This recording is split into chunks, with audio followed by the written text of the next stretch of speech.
You know what? Hold on. I will be right in there. I just want to make sure we're getting this, Dan. Yeah, you only get one shot at this, so. I swear I hit start on this thing. YouTube is a tricky. No, we're going. We're going. Good. There we All go. right. All right. It's not showing up in there, but whatever. That techie stuff's a little tricky. You figure this out. But thank you for coming in and braving these floodwaters that we've got here. Yeah, it's great to be here. Well, what does this do for your business? I mean, this is affecting people's yards. This is affecting everybody, not just us. It's affecting all the landscapers, all the guys mowing. There's just too much water right now, too much rain. The yards are soft, they're wet. It's hard to build, digging. It's brought everybody to a standstill to some degree. About all you can do right now is a little mulching, a little cleanup, trimming, and even some of that's difficult. So we're just doing what we can when we can and trying to get by.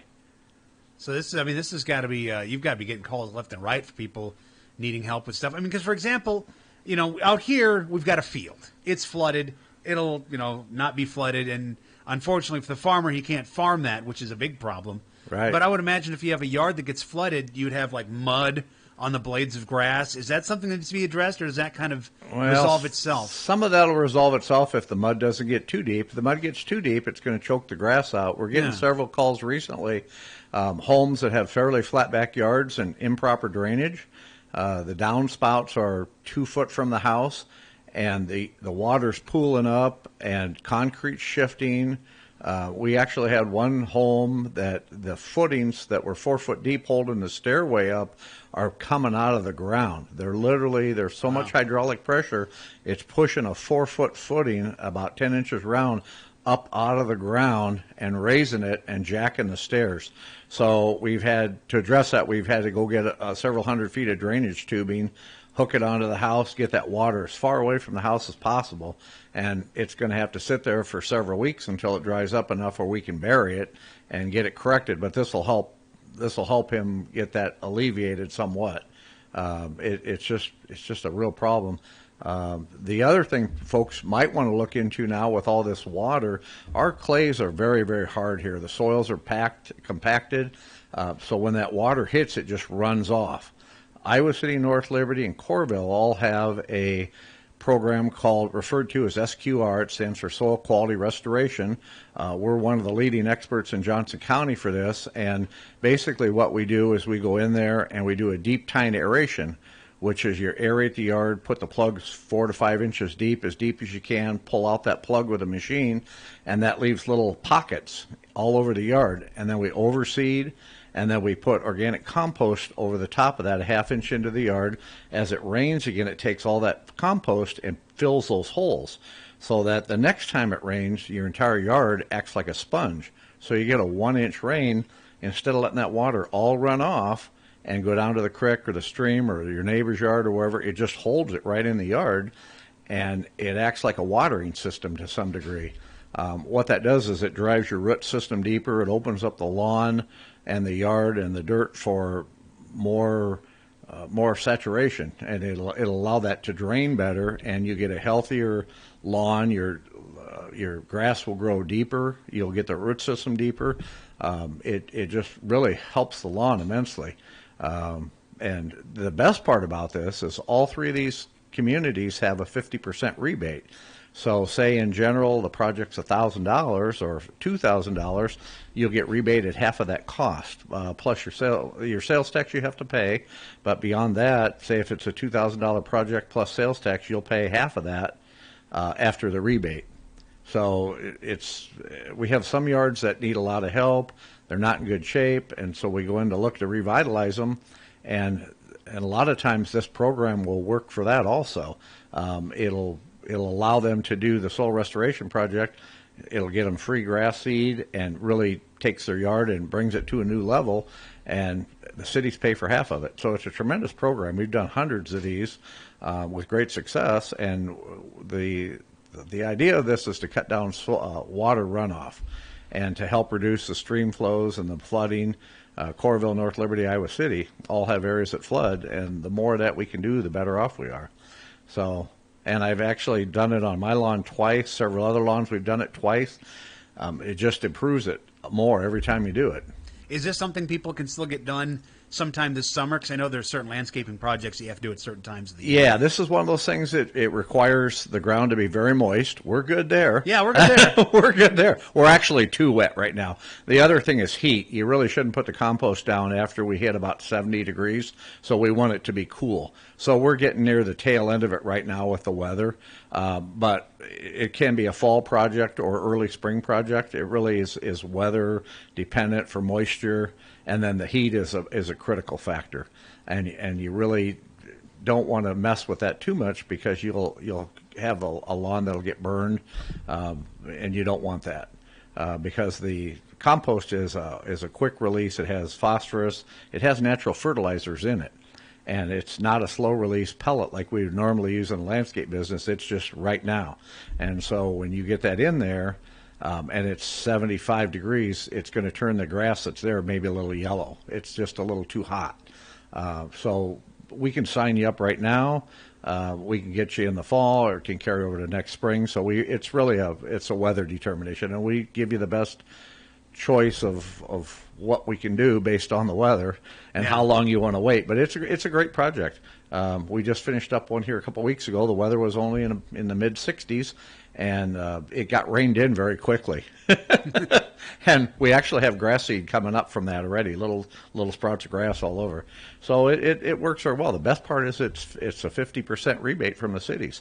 Most folks don't know about this. I was going to say, I'd never heard of that before. Oh, yeah. It's something that's on our website. If you look at our website at harbitlandscaping.com, it'll have the information on there. We will be updating that currently because some of the cities have increased their rebate back to the homeowners.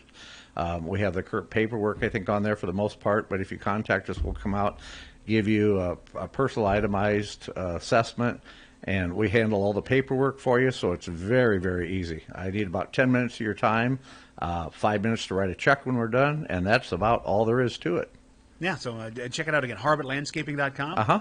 And also, we should mention, we haven't mentioned this yet, that your location itself, you're on North Dubuque Street, north of the interstate, right? No, that's just the home office. Oh, okay. Yeah, that's just the home office. We have a actual satellite office out behind Berg Auto, out there by the new Menards off Highway 1. Oh, okay. Back up in Alyssa Court. Okay. So the home office is just the other address. Okay, yeah, I've driven by the home office before, so I know exactly, and I now know where the other one is. Yep. Very nice. What other things can people do? I mean, if you're not, I don't want to say flood prone, but like, sometimes we get pools. After a lot of rain like this, you get pools of water in your backyard. Are there certain types of plants or design you should look at? Depending upon what you have, there's rain gardens you can put in. If you have an area that floods all the way across your backyard, you can put a dry creek bed in. That's decorative, dug out with some rock. We had a homeowner here on the east side of Iowa City that had torrential flooding. Every time we get a rain like this, he has water cascading across his property, eroding stuff out. So we dug it down about 6 to 8 inches deep, lined it with landscape fabric, and then used some really nice river rock and larger river rock so that it wouldn't wash away. And we were very confident that that would solve this problem. And he took pictures 3 days later of about 6 inches of water screaming across his property. And he goes, it followed the dry creek bed perfectly. He goes, this is just great. And so he goes, my erosion problem is fixed. Huh. Sometimes it's easy, sometimes it's not. It depends on the amount of water flowing and where it's coming from and how big it is. The other thing you're going to start seeing on some of these lawns is where your grass is real green. The grass actually thrives on trying to get water. It'll grow when it has to reach that water. Right now the water's coming to the grass, and in most places there's too much water. So the roots are going to become very lazy. When they become very lazy, a lot of times the grass will be a little bit more yellow than it will green. It just gets too much water. So once it dries out and you start seeing things get a little more yellow or kind of pale, and it starts losing that green luster, you're probably going to have to give it just a touch of fertilizer just to bump it to get it going again. But you're going to want to wait until that standing water's gone and it's dried out a bit so that it doesn't float away. You want to be responsible as putting that stuff down. So sure. And with the severe weather that we've had, not just flooding, we've had the high winds, we've had the tornadoes in southwestern Johnson County. I actually went to the Williams farm on Friday night. They had a couple trees uprooted there on Mormon Trek Boulevard. So I imagine you're pretty busy between trees that are not just all uprooted, but some of them break branches off and stuff. And some trees are dying. They're just getting too much water. They're getting flooded. In fact, that tornado came within about a half a mile of where we're located. Yeah, we were thinking our big mulch pile was probably just gone. It was very close. It skipped over us. Well, that's good. Somebody looked out for us. That was a good thing. Yeah. So yeah, you probably get a lot of trees sold and people replacing everything. those. Yeah, it's a little right now. Everything is just kind of backed up for everybody because there's not a lot you can do. We call it mudding in plants. If we're planting some new plants, but we're digging in the mud to do it. It's working, but it's just a little tougher going. So hopefully next week we'll get some sunshine and we'll get a little wind. If we had a wind for a couple of days, 20 miles an hour, a little sun. It would dry a lot of this up real quick. I would like to say that, but I'm looking at the forecast, and there's another chance of rain this afternoon and tonight, and then this weekend. 2 days, Tuesday and Wednesday next week. I know we're just sitting here, and all we're doing is getting up in the morning and saying, what can we do today? And going from there. But our customers have been very understanding. They know that you can't do things in the mud. You can't build patios in the mud. You can't build retaining walls in the mud. You've got to have a firm foundation and a good base. And if things are that soggy and saturated, you just have to wait. And if you don't wait, you're going to be doing it again. And nobody wants to do it again. Yeah, I didn't even think about that. I mean, we do the weather here because we're a radio station. We read the weather all the time. But you probably, as much as any business, have to keep an eye on it as well. Oh, we watch it all day long. And we do jobs based on how much dry we have or when it's going to rain. And if we have 4 hours at this job, we get it done. Then it's going to rain 2 hours. We may ride it out and then go to the next job, or we may take the rest of the day off. I mean, it's just when they come in, they never know how long they're working. And we don't either. We just have to wait and see what the forecast does. So this has probably been the most interesting year I've had in the last 20. It's not even summer yet. No. It's not even the end of May yet. And at least it's not 100 degrees, because the next thing that's going to happen, it's going to be 80, 90 degrees. And with this much moisture, we're going to boil. It's just going to be so humid out there, you're not going to be able to breathe. Yeah, mosquitoes are going to be fun. And the gnats are already out. Yeah. It's not good.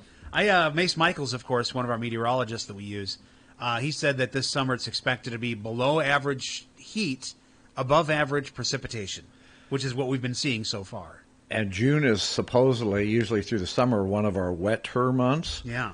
But they're saying that we're not going to get the amount of measurable rain that we've had this month, but if it still stays wetter as a normal month, which June does, it's going to make it a little tough for the next month. So we're looking for July. Yeah. We're looking for that dry summer July weather. Well, that's just it. Even if it's a normal June, we need actually some dry days. We do. We need more dry days to get this out of here. The farmers are hurting right now too. I mean, I look out your studio window here, and there's 6 inches of water on this cornfield that hasn't been touched. No, this hasn't been touched since probably maybe September. And you can't right now, and it'll be. And you probably drove on Sand Road, and you saw that field to your right when you come down Sand Road, and there's just a lake there that's been there for like a month. It looks like I could go fishing down here at the end of the road. The ducks like it. And there's an irrigation system out there. It looks like he sprung a leak and forgot to shut it off. Yeah.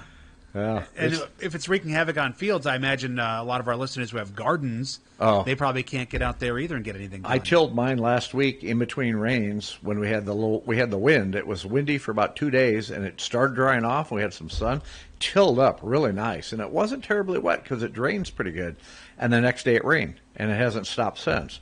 I fluffed it up, leveled it off, and that's where it is. I still don't have a single tomato plant or anything in. So the farmer's market will probably be seeing me very quickly because I like those BLTs, and I'm getting kind of anxious for some tomatoes, and it ain't happening. Well, those farmers at the farmer's market are in the same boat. I mean, a lot of them probably are having trouble growing too. Hopefully they have some higher ground and some hydroponic greenhouses. We'd be okay with. Is that something you can do? Those greenhouses? Is that within your? You can actually grow tomatoes in a greenhouse. Yeah, okay.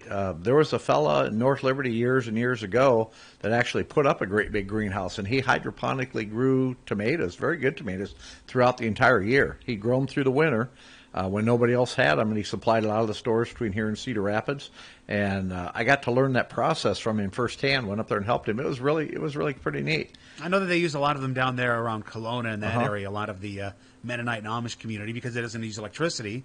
Yep. So they will grow all winter. This guy had self-feeding waters that literally it had an organic fertilizer-based chemical in the water that he watered them with, and they sucked all that up, and they continued to grow. And we had them on strings, and we just kept raising them up. And then you'd take a stick and you'd smack the string, and that would pollinate them because the string would vibrate. It was really a neat process, but it was a lot of work.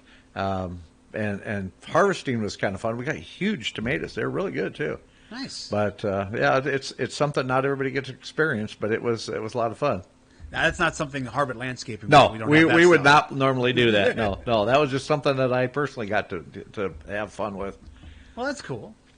What else do you want to talk about? We got a little time here. If there's something else you want to bring up that we haven't touched on, trying to think. I guess the fertilizer stuff right now. You want to be, if you're doing your own fertilizer. I would just suggest to be very cautious about putting stuff down with all this much rain, because it's awful wet and it's going to float away and probably not work as well. Especially with any sprays you're using too. Things are pretty wet. A lot of those need to have dry time, or they need to set on the plants for a day or two to really cook to kill those weeds out. Right now we're just kind of shut down because things are just not like they should be to get the optimum result. So I guess I would suggest, if you're doing your own, to use caution as to when you do it, because it may not work as well as it normally would under these current conditions here. So other than that, if there's you need help with anything or any projects or anything like that, you can give us a call, and we're more than willing to take a look at anything you have. And HarbitLandscaping.com. Yep. Or just give me a call at 319-330-0828. The phone rings. I carry it with me all the time, except for in here. It's in the truck. Don't need to take calls while we're on the air. Yeah. Well, if anybody has anything, 358-1630 before we let you go. Yeah, no, that's fine. If you have questions or anything, yeah, we can definitely help them out. we'd like to help them out. Yeah, but, that's fine. Yeah, and as we mentioned, you've got locations. Again, the home office is on North Dubuque Street, but you've also got an office over by Menards. Yep. On just off Highway 1. Yep, we do. Where the tornadoes always hit. Where the tornadoes always come through. That's right. Like the last two in the last week have come through that area. Yeah, and I had a lot of friends that lived very close to that taking video, and they were very close. I got one. Yeah, I was in the parking lot, and I was able to get the funnel cloud that dropped down over the city. Luckily, it didn't touch down. They sound like a railroad train, just roaring. And in my lifetime, living here 60 years, I've seen probably 3, 4. That's about it. I think that's the first one I've ever just sat and watched before. I was in the one in 2006. I lived on Van Buren Street, and that came through, and you could hear it.